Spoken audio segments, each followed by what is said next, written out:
네, 그러면 이제 프레이밍 이론을 염두에 두고 온라인상에서 페미니즘이 어떻게 활성화되었는가를 한번 살펴보도록 하겠습니다. 여기에서는 한 4가지의 큰 사건들, 일련의 사건들을 모아서 2015년부터 2018년까지 진행된 사건, 특히 우리나라에서 온라인 페미니즘이 활성화된 시기라고 하는 부분의 사건들을 한번 간략하게 살펴보도록 하겠습니다. 먼저 주목할 만한 일은 2015년 8월에 일어났던 메갈리아 사이트가 오픈된 것들입니다.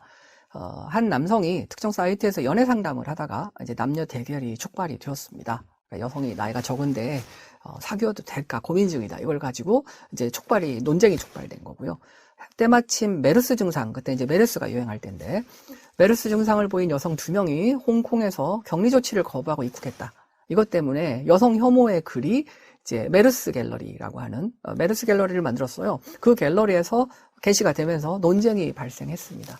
이 과정에서 이제 일부가 떨어져 나와서 2015년 8월에 메갈리아라고 하는 여성 사이트를 오픈하게 됩니다.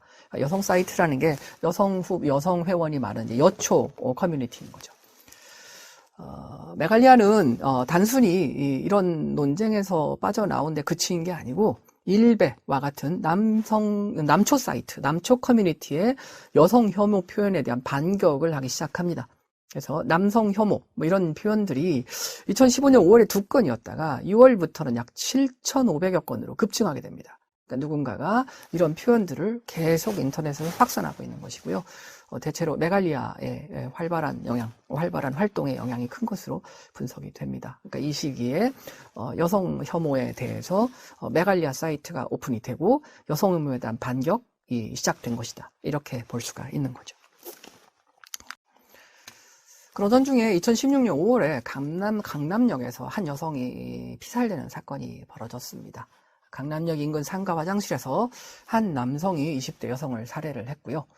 경찰은 정신질환자의 묻지마 살인으로 규정을 했습니다.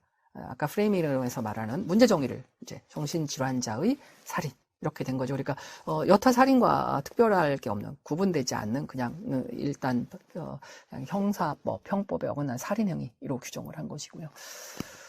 반면에 여성들은 범행하는 남성이 피의자가 남성 6명을 내보내고 여성이 왔을 때에서야 살해를 했고 여성들이 나를 무시했다라고 진술을 하고 있다. 그렇다면 이것은 단순한 묻지마 살인이 아니라 여성 혐오 범죄다라고 규정을 하기 시작했고 이게 이제 폄하되면서 갈등이 나타나기 시작을 했습니다. 이에 대해서 일베는 5월 1일 날 진행된 추모 행사를 방해를 하기 시작하고요. 그 다음에 이러한 규정은 남성에 대한 역차별이고 지나친 일반화다. 과장이다라고 주장을 하게 됩니다.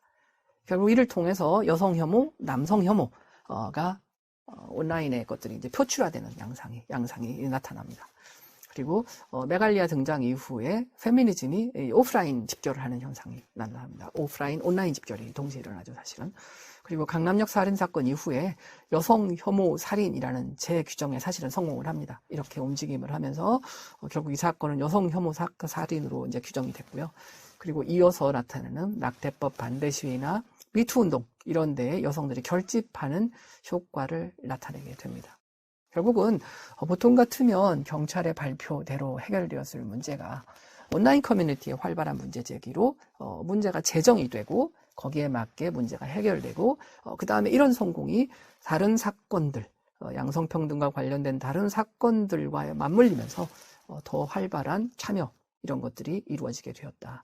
라고 이야기할 수 있을 것 같습니다. 그렇게 본다면 문제정의에 있어서의 성과 그리고 동원이라고 하는 사회적 집단의 참여를 촉진하는 효과를 나타내고 있다라고 말씀드릴 수 있을 것 같습니다.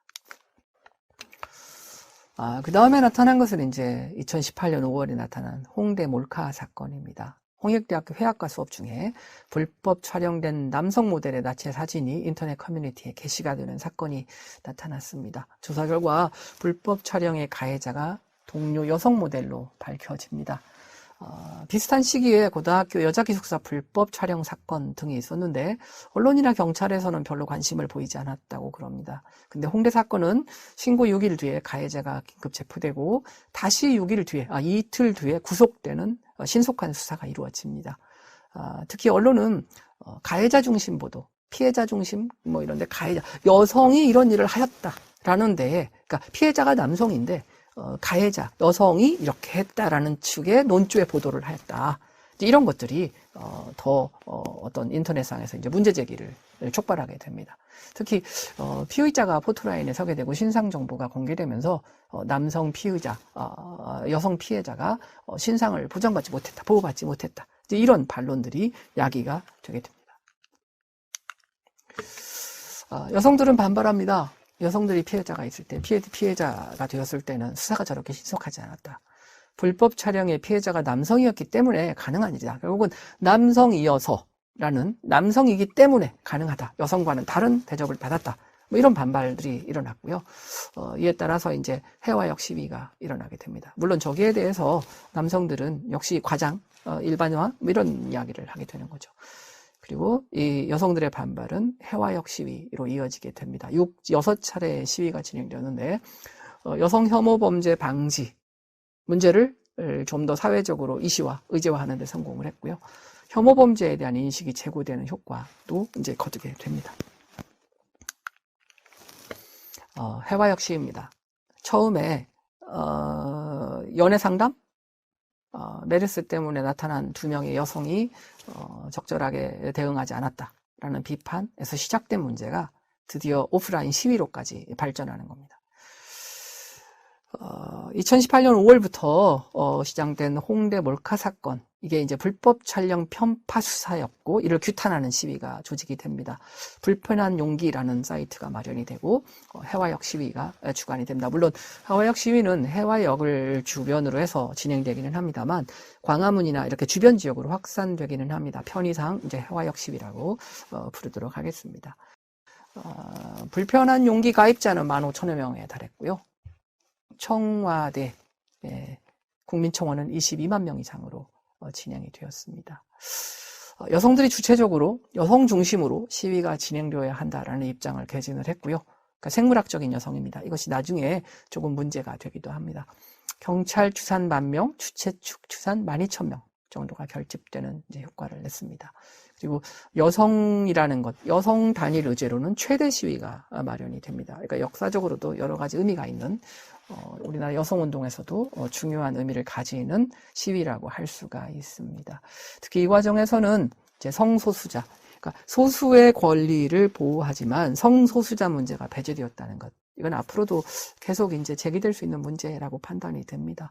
그 다음에 과격한 미러링 용어 사용, 그 때문에 남혐 시위라는 이제 반발을 야기하게 됩니다. 대응 프레임이 만들어지게 되는 거죠. 해화역 2차 시위는 6월 달에 진행이 됩니다. 경찰 추산 23,000명 정도가 참여를 했고요. 결국 참가자 수가 증가되고 있다는 것을 알 수 있을 겁니다. 그리고 해화역 시위 3차 시위, 7월에 진행된 3차 시위가 되었을 때에는 대통령이 국무회의에서 이 건을 언급하기도 할 정도로 사회적으로 큰 의미를 가지게 됩니다. 다만 이제 문제는 몇 가지 표현에 대해서 여성들이 이제 비판을 하게 됩니다. 그래서 여성들의 성과 관련된 수치심, 명예시비를 특별히 존중한다는 거, 여성들이 체감할 수 있도록 도와야 한다. 그래야 원한 같은 것이 풀린다. 그러니까 어떻게 보면 표현에 약간의 이제 원한이라든지 이런 표현들에 대해서 반발을 하게 되는 겁니다. 그리고서 일베 같은 경우는 남성 혐오, 일베 수준의 남성 미러링과 관련해서 일베 수준의 남성 혐오다, 이런 비난도 사회 일각에서는 나타나게 됩니다. 물론 이것은 이제 메갈리가 가지고 있는 어떤 극단적인 성격, 그 다음에 미러링에 대한 부분인데 이 부분은 좀 더 이야기할 것들은 많다고 생각이 됩니다. 그러나 여기에서는 큰 흐름만 일단 살펴보도록 하겠습니다. 해화역 4차 시위입니다. 8월에 진행됐고요. 그러니까 매달 하나씩 지금 진행하고 있습니다. 광화문에서 진행이 됐고요. 비판 여론을 의식해서 혐오 표현, 강한 미러링을 담았던 혐오 표현의 피켓은 제재하겠다, 이렇게 이야기를 합니다. 그리고 5차 시위가 되면 이제 10월 달인데 집회 명칭을 불법 촬영 편파 수사 규탄 시위에서 편파 판결 불법 촬영 규탄 시위로 이제 바꾸게 됩니다. 이거는 이제 사안의 진행이 변화되면서 나타난 현상이라고 보고요. 그리고 또 한 가지는 기존의 불법 촬영에만 집중된 것이 아니고 편파 판결로 확대하기 위한 것이다라고 밝히고 있습니다. 의제가 확대되는 양상들을 이제 보여주고 있는 것입니다. 그러니까 이 과정까지를 보면 어떤 의제가 제기됐고 그 의제에 대해서 온라인 결집이 오프라인 시위로 나타나게 되었고 오프라인 시위 과정에서 내부에 몇 가지 문제가 생겼고 그리고 이것이 또 프레임 면에서는 확대되는 확산하는 과정을 지금 겪고 있다라고 보실 수 있을 것 같습니다. 6차 시위입니다. 마지막 시위인데요. 주최 측 추산으로 11만 명이 참여했다고 합니다. 그러니까 만여 명에서 11만 명까지 이제 확대되는 거죠.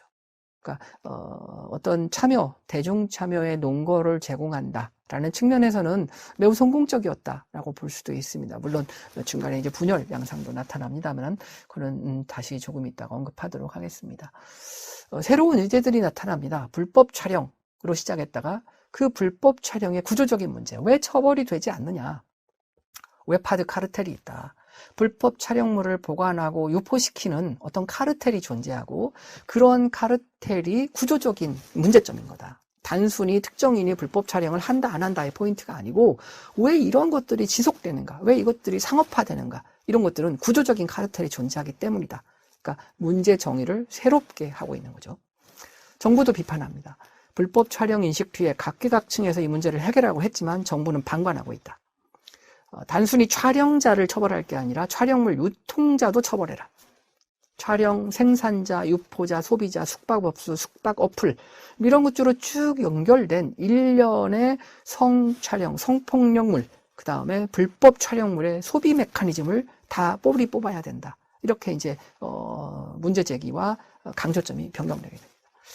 국회에 대해서도 웹하드 카르텔 방지를 위한 법안을 조속히 통과시켜라 이런 압박들이 가해지고 있습니다. 이걸 보면 처음에 문제 제기에서 보다 구체적이고 확대되고 일반화된 문제로 변화되고 있다는 것을 알 수 있습니다.